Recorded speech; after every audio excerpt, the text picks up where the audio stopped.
Mi hermano empacó mis cosas en 3 bolsas de plástico negro y me dijo que ya le estorbaba en la casa que mi madre nos dejó a los 2. Soy Consuelo, 63 años, viuda y dueña de mi silencio. Lo que mi hermano jamás imaginó es que el cuarto de azotea al que me mandó, en esa vecindad de la Colonia Centro, me pertenece hasta el último ladrillo. Ese miércoles amaneció con ese calor pegajoso de agosto, que en esta ciudad se mete hasta los huesos desde temprano. Yo estaba en la cocina de la casa de mi madre, la misma donde nací, tomando mi café de olla como lo he hecho toda la vida, cuando escuché los pasos pesados de mi hermano Rodrigo bajando por la escalera de madera que siempre cruje en el 3er peldaño. No venía solo. Detrás de él arrastraba los pies su esposa Griselda, esa mujer que lleva 15 años mirándome como si yo fuera una mancha difícil de quitar del mantel bueno. Rodrigo entró a la cocina con 3 bolsas negras de basura hechas bulto y las tiró sobre las losetas sin decir los buenos días. Griselda se quedó recargada en el marco de la puerta con los brazos cruzados y una sonrisa que no era sonrisa, de esas que la gente usa cuando ya ganó algo y quiere que lo sepas. Consuelo, dijo mi hermano sin mirarme a los ojos, ya encontramos un cuarto para usted, en la vecindad de la calle Hidalgo. Algo sencillo, pero ya no tiene caso que siga aquí estorbando el espacio que necesitamos. La palabra se quedó flotando sobre el vapor del café. Estorbando, la pronunció así, liviana, como quien comenta el clima, sin saber que cada sílaba me estaba dando la autorización que yo necesitaba para hacer lo que tenía planeado desde hace meses. Yo que había pagado las goteras de esa casa cuando Rodrigo no tenía ni para el material. Yo que mandé arreglar la instalación eléctrica cuando él estaba quebrado después de su segundo negocio fallido. Yo, que durante 41 años trabajé como costurera en el taller del señor Abundio en la calle de Mesones, madrugando cada lunes con los dedos entumidos por el frío, era el estorbo. Griselda ya llamó a la administradora, continuó mi hermano, todavía sin mirarme, revisando algo en su celular con esa indiferencia estudiada de quien ya practicó el discurso. El cuarto está disponible desde hoy. Un taxi llega en 20 minutos. Lo básico ya lo empacamos. Miré las bolsas negras sobre el suelo. 3 décadas de vida reducidas a plástico de basura. No dije nada. Durante 40 años aprendí que el silencio descoloca más que cualquier grito. En el taller del señor Abundio aprendí también otra cosa más valiosa: a leer contratos. Cada prenda que salía de mis manos tenía un precio justo, y yo me encargaba de que así fuera. Cuando el señor Abundio murió hace 16 años y sus hijos quisieron vender el negocio a precio de regalo, yo ya tenía ahorrado lo suficiente para comprar la mitad. Cuando sus hijos tampoco supieron administrar su parte, compré la otra mitad. Pero eso no lo sabe nadie en mi familia. Para Rodrigo, para Griselda, para los vecinos, yo siempre fui la hermana costurera que apenas juntaba para sus gastos. Está bien, fue todo lo que dije. Rodrigo levantó los ojos del celular por primera vez. Buscaba lágrimas, buscaba un ruego, buscaba que yo me aferrara a la mesa de la cocina como se aferra la gente que no tiene a dónde ir. Pero no encontró nada de eso. Encontró a una mujer de 63 años que tomaba el último sorbo de su café con la misma calma de siempre y se levantaba de la silla sin prisa. Tomé mi bolso de cuero café, el que cargo a todas partes. Adentro, entre las monedas y el rosario de mi madre, estaban mis llaves. No las llaves de la casa de mi hermano, mis llaves, las que abren puertas que Rodrigo ni sabe que existen. El taxista era un muchacho joven que me ayudó a cargar las 3 bolsas negras sin decir una palabra, pero me miraba por el espejo con esa lástima que da mucha rabia, la lástima de quien cree que está viendo una historia de derrota. Griselda alcanzó a asomarse por la ventana del taxi antes de que arrancara. Ya verá que allá va a estar más tranquila, Consuelo me dijo con voz de azúcar falsa. Nosotros pasamos a visitarla cuando podamos. Subí el vidrio. El trayecto duró media hora. La ciudad pasaba por la ventana como siempre, caótica y viva, llena de puestos de tacos y de camiones que frenan sin avisar. Conozco estas calles de memoria. Las caminé durante décadas yendo y viniendo del taller, cargando telas, entregando pedidos, cobrando facturas. El taxista me miraba de reojo buscando conversación, pero yo desdoblé el papel que Griselda me había puesto en la bolsa del suéter. Una dirección escrita con su letra redonda y apretada. Vecindad Los Laureles. Calle Hidalgo número 34. Hablar con la encargada para asignación de cuarto. Una sonrisa muy pequeña, de esas que no llegan a los labios pero se sienten adentro, se formó en algún lugar de mi pecho. De todos los cuartos de azotea en esta ciudad, de todas las vecindades y las pensiones y los cuartuchos de renta, Griselda había elegido exactamente ese lugar para deshacerse de mí. Y claro que lo eligió. Era el más barato que encontró en internet. El anuncio decía: cuarto amueblado con baño compartido, agua caliente 3 horas al día, 2 meses de depósito. Lo que el anuncio no dice, lo que ningún anuncio dice, es que esa vecindad la compré yo hace 12 años cuando el dueño anterior se fue a Estados Unidos sin pagar sus impuestos y el fisco la remató. La remodelé por dentro, cambié la tubería, puse tinacos nuevos.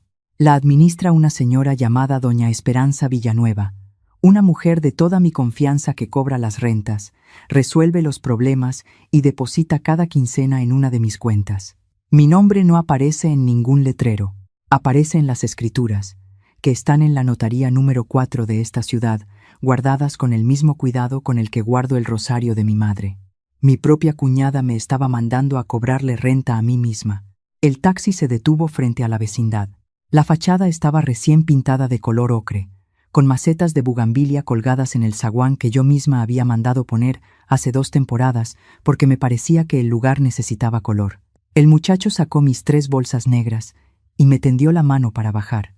«Que le vaya bien, señora», dijo con esa voz de condolencia que tienen los jóvenes cuando creen que están presenciando una tragedia. «Mejor de lo que se imagina, hijo», respondí. Doña Esperanza estaba en la entrada, acomodando unas macetas. Cuando me vio llegar con las bolsas negras y sin previo aviso, su cara pasó del susto a la confusión en 2 segundos. Dio 2 pasos hacia mí y bajó la voz como si estuviéramos en misa. «Doña Consuelo, ¿qué pasó? ¿Por qué viene con esas bolsas? ¿Está usted bien?» «Estoy perfectamente», Esperanza le dije caminando hacia la entrada. «Mi familia me consiguió un cuarto aquí, el más barato que encontraron». Doña Esperanza me miró unos 3 segundos sin parpadear. «¿Aquí? ¿En su propia vecindad?» «En mi propia vecindad. El cuarto 12, creo». Esperanza apretó los labios y asintió despacio, con ese gesto de alguien que está entendiendo más de lo que se está diciendo en voz alta. «El cuarto 12 da al pasillo de servicio, doña Consuelo. No tiene ventana al exterior, y la renta que pagaron es la mínima del catálogo. Lo sé, y no voy a ocupar el cuarto 12. El departamento del fondo, el que tiene terraza, sigue vacío, ¿verdad?» «Sí, señora. Nadie ha entrado ahí desde que usted lo mandó renovar el año pasado. Está impecable. Bien, lleva estas bolsas arriba. Y Esperanza, para todo efecto práctico, yo soy una residente más. Nadie, ni el personal ni los otros inquilinos, debe saber quién soy. Si llaman preguntando por mí, estoy en el cuarto 12 y apenas me estoy adaptando». Doña Esperanza apretó los labios para no sonreír.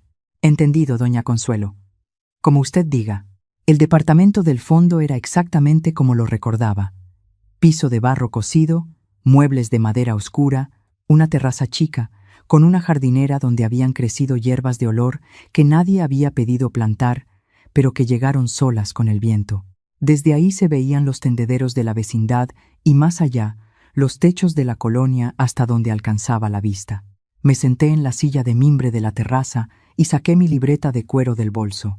La misma que cargo desde hace 20 años, donde anoto números, fechas, nombres, condiciones de contratos. La misma que Rodrigo vio una vez encima de la mesa y preguntó que qué era, y le dije que era mi recetario de cocina. Empecé a hacer cuentas con la calma de quien tiene todo el tiempo del mundo. La casa de mi madre, la que Rodrigo me acababa de quitar, es una propiedad de 2 plantas en la colonia Guerrero, con 3 cuartos, sala, comedor y un patio con naranjo. Cuando mi madre murió hace 8 años, nos dejó la casa a los 2 por partes iguales. Rodrigo nunca quiso formalizar nada porque decía que entre hermanos los papeles eran ofensa. Yo nunca insistí porque sabía que ese momento llegaría, y cuando llegara, yo tenía que estar lista. Las escrituras de la casa están en la misma notaría número 4, con mi nombre en el 50%. Sin mi firma, Rodrigo no puede vender, hipotecar, ni hacer absolutamente nada con esa propiedad. Lo que sí podía hacer, y lo que sospechaba que estaba planeando, era usarla como garantía para conseguir dinero prestado. Rodrigo llevaba 3 años metido en un negocio de venta de autopartes que no terminaba de arrancar, con deudas en varios lados y la costumbre de prometer lo que no tiene. Llamé al licenciado Fuentes, mi abogado, desde el teléfono de la terraza. Un hombre de unos 55 años, delgado, meticuloso, de esos que guardan secretos mejor que cualquier caja fuerte. Licenciado, dije en cuanto escuché su voz. Necesito que me haga una revisión urgente. Quiero saber si mi hermano Rodrigo ha intentado usar la casa de la colonia Guerrero como garantía para algún crédito. También quiero saber con quién se está juntando para el negocio de las autopartes y si hay algún movimiento notarial reciente a mi nombre que yo no haya firmado. Hubo una pausa breve. ¿Sospecha de algo concreto? Sospecho que mi hermano acaba de hacer algo muy tonto, respondí. Quiero saber exactamente qué tan tonto. Me pongo en eso hoy mismo. ¿Tiene acceso a un fax o correo para el reporte? Mándelo al correo de siempre. Y licenciado, discreción total. Como siempre, doña Consuelo. Colgué y me quedé mirando los tendederos. Una señora en el segundo piso colgaba sábanas azules con esa concentración serena de quien lleva años haciendo lo mismo y ha encontrado paz en la repetición. Me gustó verla. Me recordó a mí misma en otros tiempos, cuando la vida era más angosta pero más clara. Pasaron 4 días antes de que llegara el reporte del licenciado Fuentes. 4 días en los que yo salía todas las mañanas a caminar por el mercado de la colonia, compraba mis verduras, tomaba mi café en la fonda de la esquina y regresaba al departamento del fondo, que sin hablar con nadie de lo que estaba tramando. Doña Esperanza me llevaba el periódico todas las tardes con una discreción absoluta. El reporte llegó un domingo por la mañana. Lo leí entero 2 veces, con la lupa de aumento que cargo en el bolso desde que los ojos ya no me dan para la letra pequeña. Rodrigo había hecho exactamente lo que yo temía, y lo había hecho peor de lo que imaginaba. 3 semanas antes de echarme de la casa, mi hermano había firmado un poder notarial ante un notario de una colonia lejana, usando un documento donde supuestamente yo le cedía la representación total sobre la propiedad de la colonia Guerrero. Mi firma estaba ahí, una firma que no era mía. Con ese poder falso, Rodrigo había tramitado un crédito de 1.200.000 pesos con una financiera privada, ofreciendo la casa entera como garantía. El dinero ya estaba depositado en su cuenta. Con ese dinero, había comprado mercancía para el negocio de autopartes y había renovado la camioneta que usaba para las entregas. El licenciado Fuentes lo describió en el reporte con una sola frase: falsificación de firma para obtención fraudulenta de crédito. Delito grave en el Código Penal Federal. Tomé el teléfono. Licenciado, ya leí todo. Es una situación muy seria, doña Consuelo, dijo él con ese tono cuidadoso que usan los abogados cuando la verdad pesa. Si usted quiere, puedo ir hoy mismo al Ministerio Público y levantar la denuncia. Con las pruebas que tenemos, su hermano podría estar detenido antes del martes. No respondí sin dudar. No, todavía no. La cárcel es un final demasiado rápido, licenciado. Si encerramos a Rodrigo ahora, Griselda va a correr a contarle a todo el mundo que yo destruí a mi propia familia por dinero, y mi hermano va a pasar los próximos años convenciéndose de que fue la víctima. Quiero que él mismo cabe su propio hoyo. Escuché al licenciado Fuentes pensar al otro lado de la línea. ¿Qué tiene en mente? La financiera que le prestó el dinero, ¿qué tan dispuesta estaría a vender esa deuda? Otro silencio.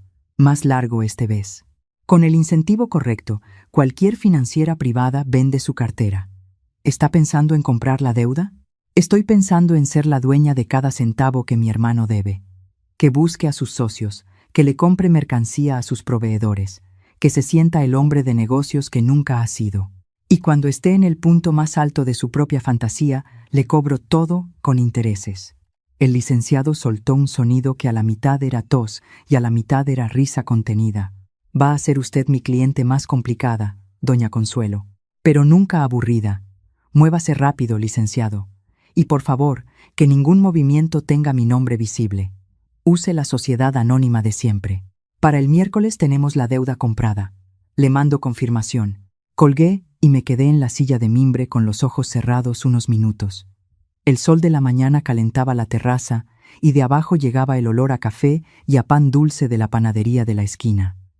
No sentía tristeza, no sentía rencor tampoco, o si lo sentía era un rencor frío y útil, del tipo que sirve para no cometer errores. Pensé en mi madre, en cómo ella siempre dijo que Rodrigo era el listo de los dos, el que iba a llegar lejos, el que tenía labia y don de gentes. Yo era la callada, la que cosía, la que nunca salía en las fotos porque siempre era quien las tomaba.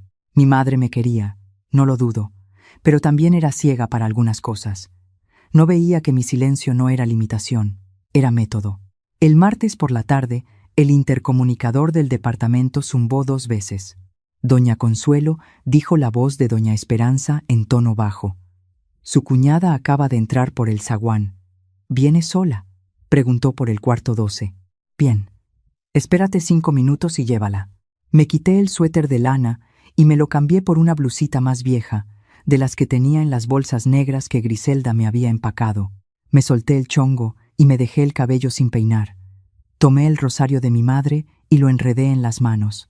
Bajé las escaleras de servicio hasta el pasillo trasero del primer piso y entré al cuarto 12 por la puerta que doña Esperanza había dejado entreabierta. El cuarto era lo que prometía el anuncio.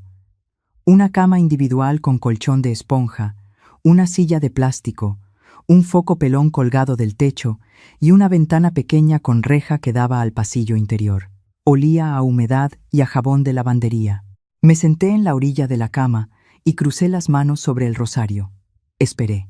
Los tacones de Griselda resonaron en el pasillo antes de que apareciera la sombra por la rendija de la puerta. Entró sin tocar, como entra la gente que cree que tiene más derecho que tú en tu propio espacio. «Ay», Consuelo dijo mirando el cuarto con una expresión que quería parecer compasión, pero era otra cosa. «Oye, pues está chiquito, ¿verdad?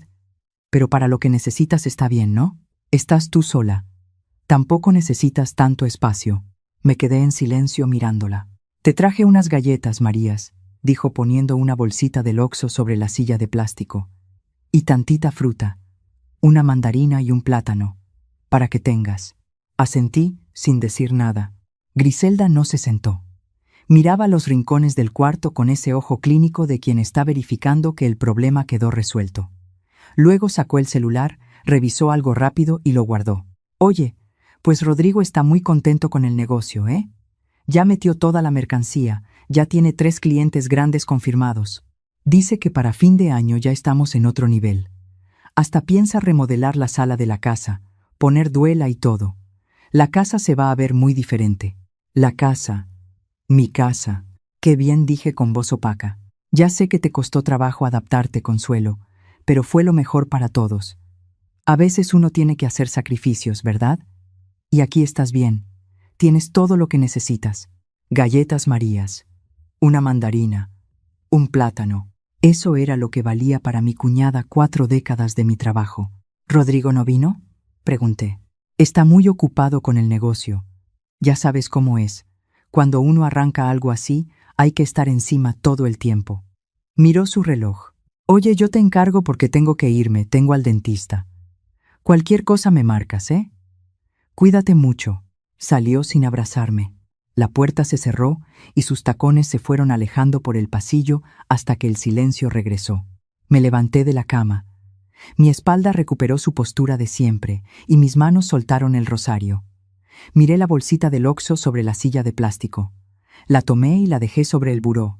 No tiré las galletas porque una no tira la comida. Eso me lo enseñó mi madre. Pero las galletas Marías me iban a durar exactamente lo que me duraba la paciencia. Subí al departamento del fondo por las escaleras de servicio. Me cambié de ropa, me recogí el cabello y me senté al escritorio con la libreta de cuero y el teléfono. El miércoles, como había prometido, el licenciado Fuentes me confirmó que la deuda de Rodrigo era mía. 1.200.000 pesos, con sus intereses y condiciones originales, ahora tenían mi nombre como acreedor.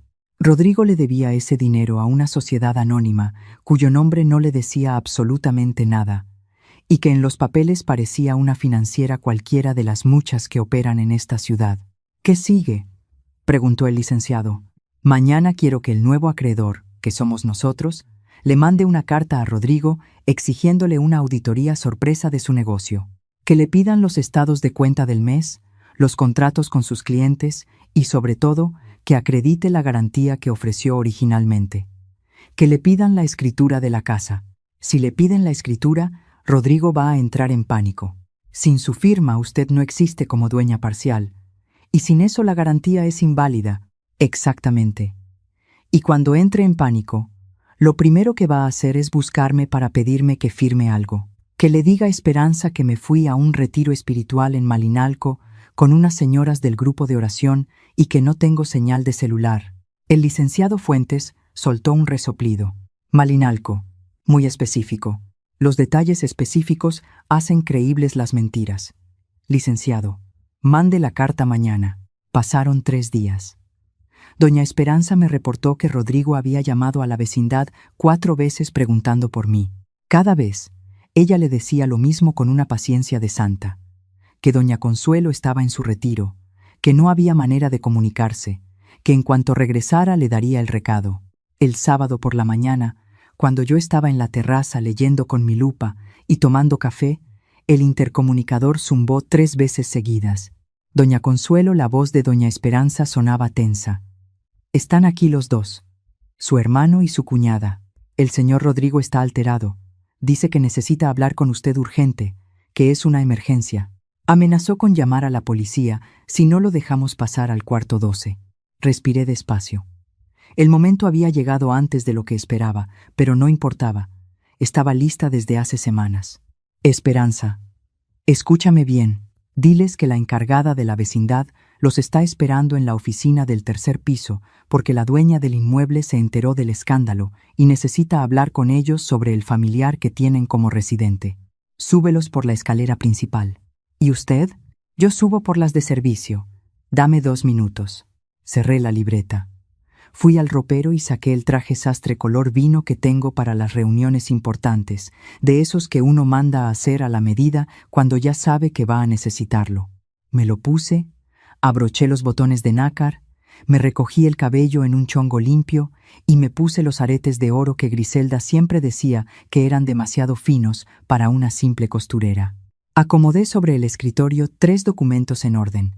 La copia del poder notarial falso con mi firma apócrifa, el pagaré original de la financiera por 1.200.000 pesos y la denuncia penal borrador que el licenciado Fuentes tenía lista para presentar en el Ministerio Público. Encima de los 3 papeles puse mis llaves. Me senté, crucé las manos sobre el escritorio y esperé. Escuché la escalera crujir. Primero los pasos pesados de Rodrigo, después los tacones nerviosos de Griselda. Hablaban en voz baja, discutiendo entre ellos, sin ponerse de acuerdo en lo que iban a decir. Cuando empujaron la puerta del departamento y entraron al espacio amplio y bien iluminado, se detuvieron. Miraron los muebles, miraron los ventanales, miraron la terraza al fondo y la jardinera con las hierbas de olor. Ninguno de los dos me vio a mí de inmediato porque yo estaba de espaldas a la luz de la ventana y porque sus cerebros no estaban buscando lo que tenían enfrente. Buscamos a la encargada, dijo Rodrigo con esa voz de hombre de negocios que pone cuando quiere parecer importante. Nos dijeron que la dueña quería hablar con nosotros sobre un familiar. La encargada está ocupada, respondí. Mi voz cortó el aire del cuarto con una claridad que los dejó quietos. Rodrigo tardó 2 segundos en enfocar. Griselda fue más rápida. Soltó un ay muy corto, casi inaudible, y dio un paso atrás chocando con el marco de la puerta. Consuelo, dijo mi hermano con la voz cambiada. ¿Qué? ¿Qué haces aquí sentada? ¿De quién es este lugar? Levántate, mujer, nos van a regañar. No me moví. Nadie me va a regañar, Rodrigo, dije con calma. Porque este departamento es mío. Esta terraza es mía. Esta vecindad entera, desde el zaguán con las bugambilias hasta el tinaco del techo, me pertenece. Igual que te pertenece a ti la deuda que tienes conmigo desde el miércoles. El silencio que siguió fue de esos que pesan. Griselda se tapó la boca con la mano. Rodrigo parpadeó varias veces como si estuviera intentando despertar. Estás diciendo locuras, balbuceó él. Tú eres costurera. Tú siempre fuiste costurera. ¿Cómo vas a tener una vecindad? 41 años cosiendo me dejaron tiempo para escuchar y para aprender. Rodrigo, respondí. Y mientras tú quebrabas negocios y yo te ayudaba a pagar tus deudas sin que lo supieras, Yo invertía lo que me sobraba. Compré esta vecindad hace 12 años. Tengo 4 locales en el mercado de la colonia Álamos. Tengo la mitad del taller de costura de la calle de Mesones que lleva mi apellido en el registro mercantil, no el del señor Abundio, porque el señor Abundio murió y yo se lo compré a sus hijos. Rodrigo sacudió la cabeza. Esto no puede ser. Lo que no puede ser, lo interrumpí señalando los papeles sobre el escritorio, es lo que está aquí. Acércate y lee. Mi hermano caminó hacia el escritorio con las piernas que no le respondían bien. Se inclinó sobre el primer papel. Lo reconoció de inmediato porque lo había firmado él mismo, o creía que lo había firmado él mismo, porque la firma que estaba debajo de mi nombre no era la mía. Este es, empezó. É o poder notarial que falsificaste para tramitar el crédito, lo completé. Sí. Mi firma no es esa, Rodrigo. No te pareces ni a los trazos. Y el segundo papel señalé el pagaré, es la deuda que tienes, que tenías con la financiera, que ahora tienes conmigo, porque compré ese pagaré el miércoles pasado a través de mi abogado. Me debes 1.200.000 pesos, hermano. A mí. Cada centavo. Griselda emitió un sonido que no era llanto, pero se le parecía. Rodrigo se dejó caer en la silla frente al escritorio con los codos sobre las rodillas y la cara entre las manos. Consuelo dijo sin levantar la cabeza: «Escúchame. Fue un error. Fue una tontería que cometí porque estaba desesperado. El negocio necesitaba ese dinero y tú no estabas para consultarte y yo pensé. Pensaste que yo era el estorbo», lo interrumpí con voz tranquila. «Me lo dijiste tú mismo el miércoles pasado, antes de tirar mis cosas en bolsas de basura». Rodrigo levantó la cara. Tenía los ojos rojos. «Si presentas esa denuncia me acaban. Consuelo. Me meten preso. Los negocios se caen. Griselda se queda sola. Te juro que te pago, te juro que devuelvo todo, pero no me hagas esto». Miré a mi hermano. Vi al niño que fui a buscar al hospital cuando se rompió el brazo a los 9 años. Vi al adolescente al que le presté dinero para el pasaje cuando no tenía. Vi al hombre que creció creyendo que las mujeres calladas no cuentan. La denuncia está lista, dije, pero no la he presentado. Todavía. Rodrigo y Griselda se miraron entre ellos con ese entendimiento rápido de las parejas en crisis. «¿Qué quieres?», preguntó Griselda con voz seca. «Lo que es justo. Tienen 48 horas para salir de la casa de la colonia Guerrero. Sus cosas personales, su ropa, sus documentos, lo que quepa en las mismas bolsas de basura que usaron conmigo. Nada de los muebles que compraron con el crédito, nada de los electrodomésticos, nada que haya entrado a esa casa con el dinero que me deben. Eso queda como garantía parcial de la deuda». «Es nuestra casa también», saltó Griselda. «Llevamos 15 años viviendo ahí. Llevan 15 años viviendo en la mitad que es mía, sin pagar un solo peso de renta», respondí. «La otra mitad es de Rodrigo, y puede hacer con ella lo que quiera siempre y cuando me salde la deuda. El licenciado Fuentes preparará un convenio de pago en plazos razonables. Si cumplen, el tercer papel, señalé la denuncia, se queda en el cajón». «¿Y si no cumplimos?», preguntó Rodrigo con voz apagada. Entonces el licenciado Fuentes camina 3 cuadras hasta el Ministerio Público y entrega esa carpeta. Tú conoces las consecuencias mejor que yo. Nadie habló por un momento largo. Griselda agarró a Rodrigo del brazo y lo jaló hacia la puerta. Mi hermano se levantó con movimientos torpes, sin mirarme. En la puerta se detuvo un segundo y giró la cabeza. «No te reconozco», dijo en voz baja. «Siempre fui así», Rodrigo respondí. «Nada más tú no te habías asomado a ver». Las pisadas de los dos bajaron por la escalera principal y el ruido del zaguán, al cerrarse, llegó hasta la terraza como un punto final puesto en el lugar correcto. Me quedé sola en el departamento. Tomé los 3 documentos y los guardé en mi bolso junto al rosario de mi madre y a mis llaves.